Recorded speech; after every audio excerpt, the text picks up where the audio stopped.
Assalamualaikum warahmatullahi wabarakatuh. Dan salam sejahtera.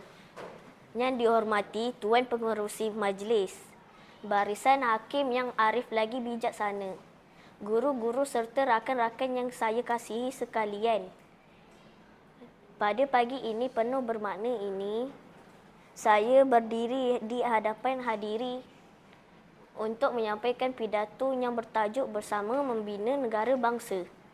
Hadiri yang dihormati, apakah yang dimaksudkan dengan negara bangsa?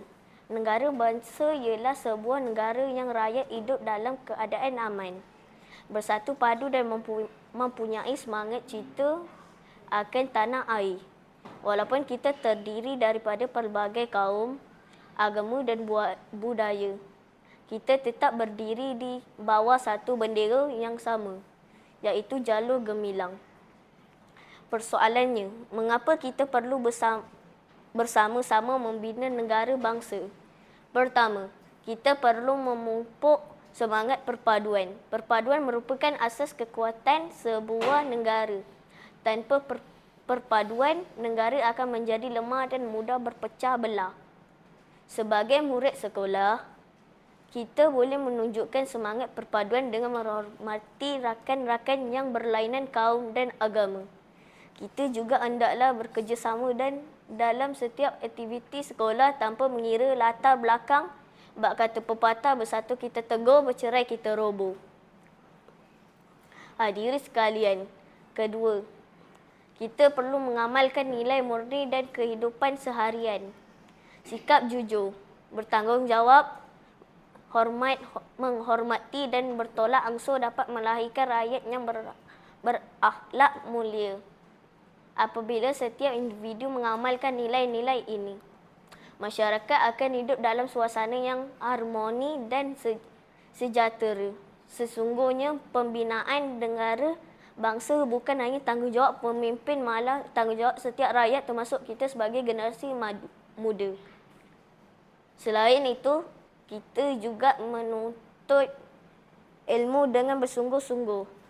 Ilmu ialah senjata yang paling berharga membangunkan negara. Murid yang rajin belajar hari ini akan menjadi doktor, jurutera, guru, saintis dan pemimpin pada masa hadapan.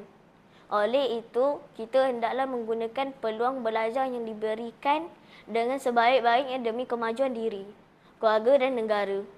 Hadirin yang saya hormati, seterusnya, kita perlu menyemai semangat patriotisme. Kita hendaklah mengenali sejarah negara dan menghargai pengorbanan para pejuang yang telah berjuang demi kemerdekaan tanah air. Sebagai rakyat Malaysia, kita mesti berbangga dengan identiti negara kita serta sentiasa menjaga nama baik Malaysia di mana sahaja kita berada. Akhir sekali, mari kita bersama-sama menjadi generasi yang berilmu, berakhlak mulia dan bersatu padu. Janganlah kita menjadi rakyat yang hanya menunggu perubahan, di sebalik jadilah rakyat yang mencipta perubahan. Walaupun usia kita masih muda, sumbangan yang kecil mampu memberikan impak yang besar kepada negara. Sebelum saya mengakhiri pidato ini, izinkan saya menegaskan bahawa pembinaan negara bangsa memerlukan kerjasama semua pihak. Dengan perpaduan nilai murni, ilmu pengetahuan dan semangat patriotisme, kita mampu melahirkan sebuah Malaysia yang lebih maju, aman dan sejahtera.